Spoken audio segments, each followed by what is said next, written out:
Hello everyone. Annapurna যোজনার টাকা যারা পেয়ে গিয়েছে খুবই ভালো। যারা পায়নি, অ্যাপ্লিকেশন করেছে যোগ্য ব্যক্তি কিন্তু তারা পায়নি অন্নপূর্ণা যোজনার টাকা। মুখ্যমন্ত্রীর কথা মতো 20 তারিখ পর্যন্ত সময় দেওয়া হয়েছিল, প্রত্যেকটা মহিলা টাকা পেয়ে যাবে অন্নপূর্ণা যোজনার। তো 20 তারিখ পেরিয়ে গিয়েছে, আজ 21 তারিখ, কিন্তু এখনও পর্যন্ত অনেক মহিলারই অন্নপূর্ণা যোজনার টাকা ঢুকেনি। তারা এখন কি করবে?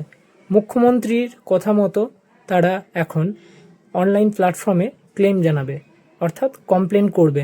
অন্নপূর্ণার টাকা পায়নি, তার একটা কমপ্লেন করবে পোর্টালে, অনলাইন পোর্টালে।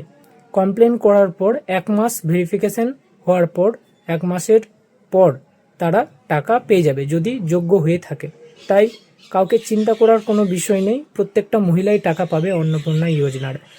মুখ্যমন্ত্রী তাই জানিয়েছে। শুধুমাত্র যারা যোগ্য ব্যক্তি পায়নি, অ্যাপ্লিকেশন করেছে পায়নি 20 তারিখের মধ্যে, তারা এখন করবেটা কি?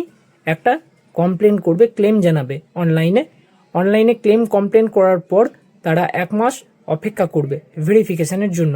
যোগ্য হলে অবশ্যই তাদের ব্যাংকে টাকা ঢুকে যাবে অন্নপূর্ণা যোজনার।